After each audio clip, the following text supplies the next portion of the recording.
quick do a clutch job on this Jetta here, our newest one, and almost forgot I should probably take a video of this, just a basic clutch change on a 5-speed TDI. You can probably just about follow this for any of them, the older MK4s and the MK5s, because there's just very little difference in these. So of course I already got started, and I almost always forget when it's on the ground to go ahead and get these center bolts out here, or a nut on the MK4. But if you can get the center cap off, you can do it with the tire on. If you're on the lift, you won't need to take the tires off.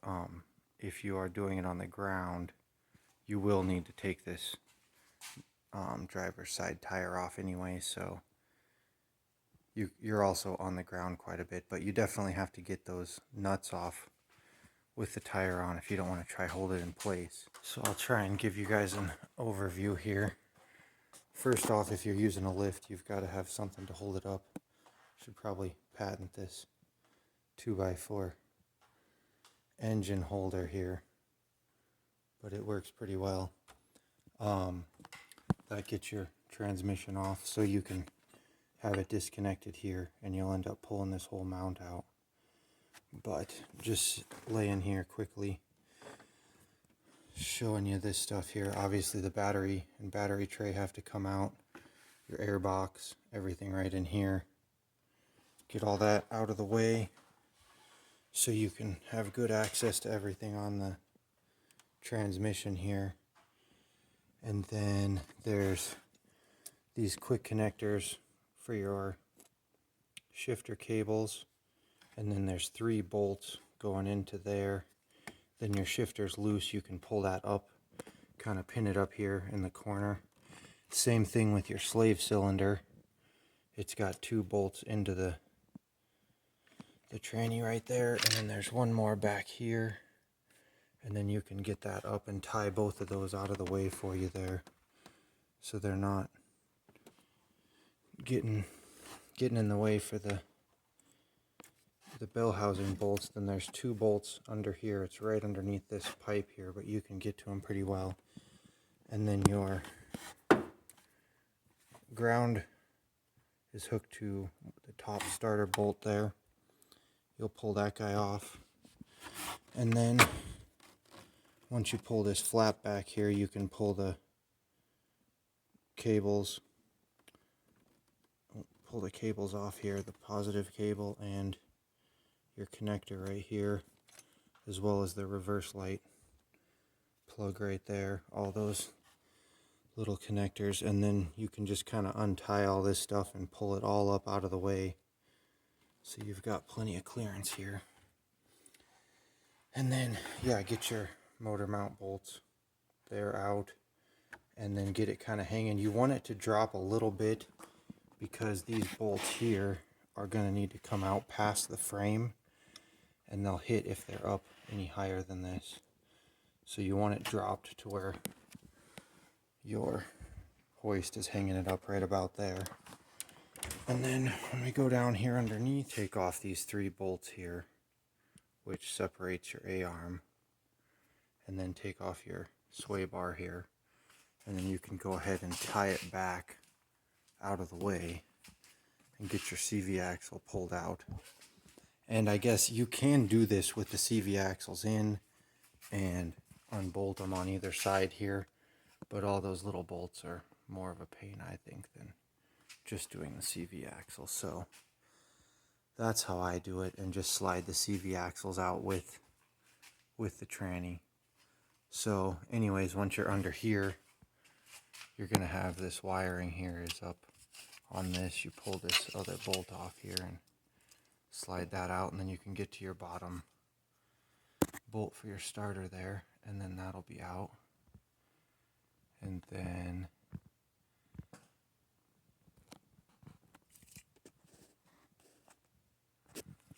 let's see, then you'll go ahead and take off these 3 bolts here, like I was saying, drop it down enough that they'll slide out past the frame. And then when you're under here, you're going to have these bolts here for this. And it's got a bolt underneath. You pull those out, and then that guy will slide out and be out of the way. And then you've got all these bell housing bolts that go to the oil pan. And there's also this one right here.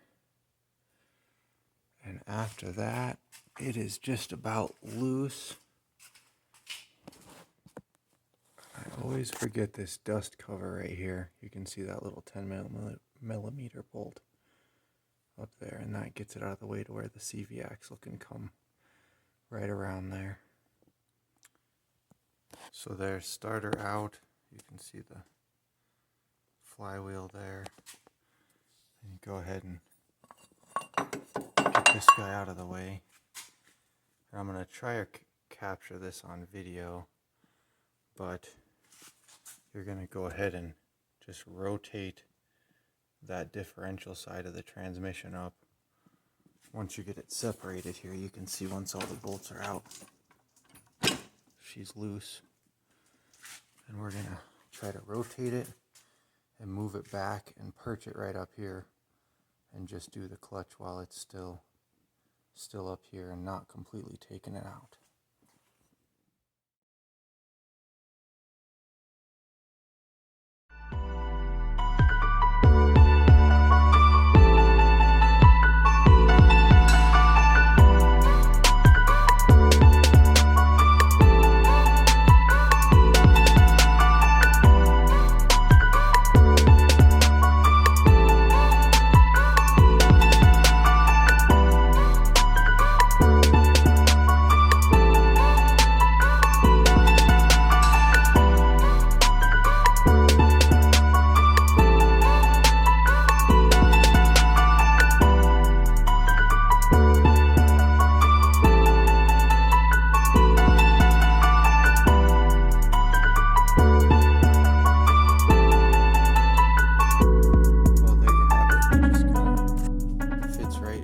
Pocket there.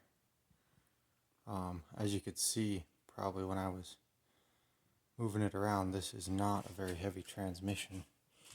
It's hard to strap it on to the jack while you're moving it like that, but it definitely want to do it now just to make sure it's not moving around on you. And it's a little tight. You could pull it out all the way if you wanted to, but I'm going to work with this here. And if you can see in there, the clutch is definitely shredded. So we'll go ahead and pull off these pressure plate bolts all the way around, and then we'll be ready to pull the flywheel off. We're going to go ahead and go with a single mass flywheel. Get rid of this dual mass flywheel and get a new throwout bearing in there. And these Jettas don't have a pilot bearing, so just got to do that and throw it back together and go. Got this clutch off, and man, that was a catastrophic failure here. Half of the material came off, and it just quit disengaging completely. Looks like it. I don't remember if these are supposed to have a finger here or not, but I see no signs of it in here,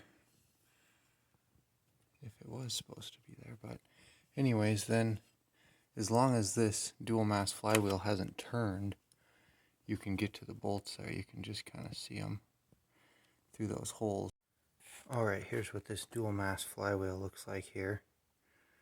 You can see the holes all line up, but since it's a two-piece section here, you can have it where this thing twists and these bolts are behind this metal here. And if that's the case, you got to take a cutting wheel on a grinder and cut on either side and just basically cut this whole thing open to where you can get to them. It's kind of a pain. Show you the difference. Here is a single mass flywheel. Doesn't have all the thickness, it's a lot lighter. And yeah, just none of this to deal with. So that's what we're going to go ahead with. Get that bolted back in, and then obviously your pressure plate, and line up your clutch. You should have instructions with all that when you go ahead to put it in, and we'll get that going. Alright, so we got our single mass flywheel here bolted in. This stuff is a second hand setup I had laying here that's just lightly used, so I'm throwing this in there. But anyways, start off by torquing down your flywheel bolts, and then depending on direction of your clutch, which usually your kit will tell you, you can slide it in with the alignment pin there, and then you're ready to put the pressure plate over that, and then you'll slowly torque each bolt down as you go around until you get it all set up in there. And another good thing is make sure and get that new throwout bearing in. Don't want to forget that, and get it bolted back together. So we'll get the pressure plate on there and then show you how this thing goes back together. Alright, so try to give you guys a visual here, but this longer side CV axle, it has to kind of get around the flywheel here, and you've also got to feed it over the top of the sway bar as you're moving the transmission back together. But we've got the pressure plate back on, torqued down, and it's ready to start sliding it in. So we're going to get it over here closer, then we can lift it up some more.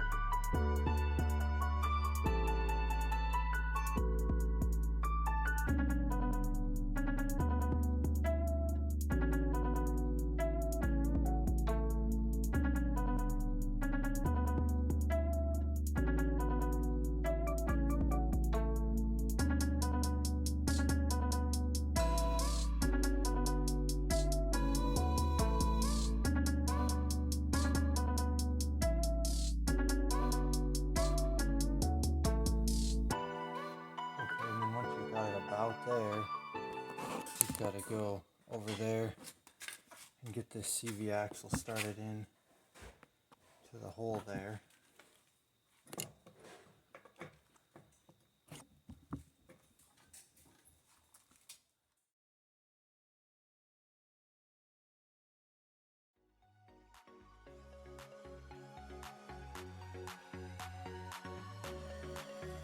Alright, so as soon as you've got some bell housing bolts in here, I like to get the bigger ones that are going into the block especially. Then the next thing I try to do is get this motor mount bolted in and get it back up and hanging on its own weight to take the pressure off of that crossbar on top, and then you can get the jack out of the way and you're not trying to work around it. But to finish up on the bottom, you'll put the wishbone, dog bone mount, whatever you want to call it, underneath here. Then you can take your tire off its strap here, feed the CV axle in, and get the lower control arm here back through the bolts. Get your sway bar hooked up and get this shroud back in. Actually, I'm going to put the shroud back in before I put the tire on. So get everything buttoned up here so then you can get your starter in from the bottom here and get that mount hooked up on it. So we'll start with that stuff. Alright, so now we got the starter up in there. Got both bolts in, and then that bracket there to hold the wiring in place. Put our shroud in here. Got the sway bar link. Fed the CV axle in. It's still loose here, but it's into there. Got our bolts on here. We'll be able to wait till we get the axle on the ground to put the nuts in. The bolts in on the end, and I don't have a cover on here, so that's about it for underneath. Oh, and the wishbone mount is back on too, so we're ready to take it back down and finish up the top side.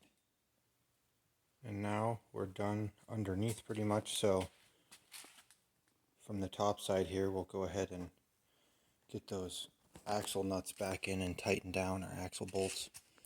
Get those down and in place once the tires are on the ground. And then from there, it's definitely good to double check your bell housing bolts. I've seen those wiggle loose with these TDIs shaking so much. On multiple people I've seen do their own clutch job, so definitely get those torqued down.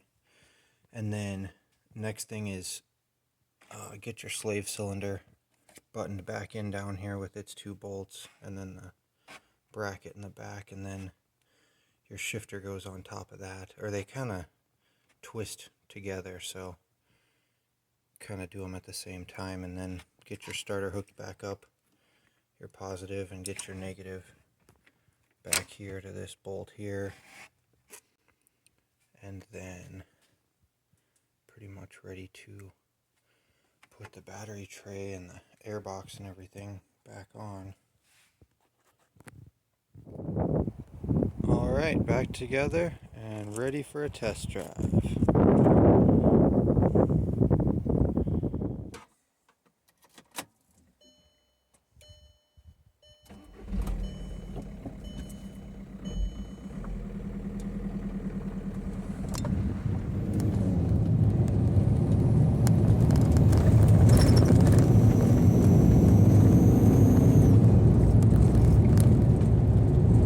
Well, feels good.